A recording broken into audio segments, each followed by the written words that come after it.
കുട്ടനാട്ടിലെ തോൽവിയുടെ കാരണം അന്വേഷിക്കുകയാണ് NCP. തോമസ് കെ തോമസിന്റെ കനത്ത തോൽവിയെക്കുറിച്ച് പഠിക്കാൻ 9 അംഗ കമ്മിറ്റിയെ നിയോഗിച്ചു. NCP ജില്ലാ കമ്മിറ്റി യോഗത്തിലാണ് തീരുമാനം. CPM-ൽ കനത്ത ഭൂരിപക്ഷമുള്ള പ്രദേശങ്ങളിൽ വോട്ട് കുറഞ്ഞു എന്നാണ് NCP പറയുന്നത്. NGO യൂണിയൻ ജില്ലാ നേതാവ് അടക്കം UDF സ്ഥാനാർത്ഥിക്ക് വേണ്ടി പ്രവർത്തിച്ചു എന്നാണ് ആരോപണം. മനഃപൂർവ്വം കാലുവാരി എന്ന പരാമർശം ജില്ലാ കമ്മിറ്റി യോഗത്തിൽ ഉയർന്നിട്ടുണ്ട്.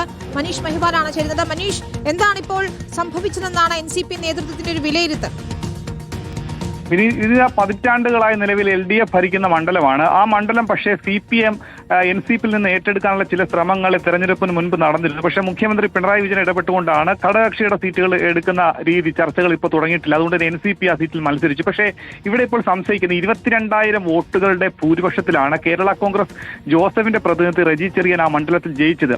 അങ്ങനെയുള്ള അത്ര 22,000-തോളം വോട്ടുകൾ ലഭിക്കണമെങ്കിൽ പാർട്ടി ശക്തികേന്ദ്രങ്ങളിലടക്കം വലിയ രീതിയിൽ വോട്ട് ചോർച്ച ഉണ്ടായിട്ടുണ്ടെന്നാണ് NCP-യുടെ കണക്ക്.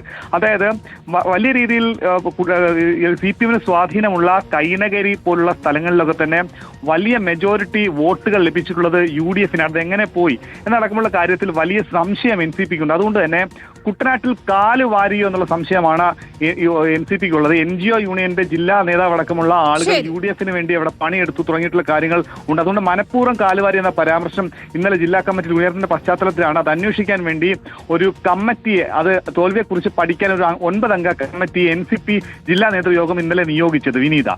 ശരി, മനീഷ് മഹിബാൽ വിശദാംശങ്ങൾ നൽകിയിരുന്നു ആലപ്പുഴയിൽ നിന്ന്.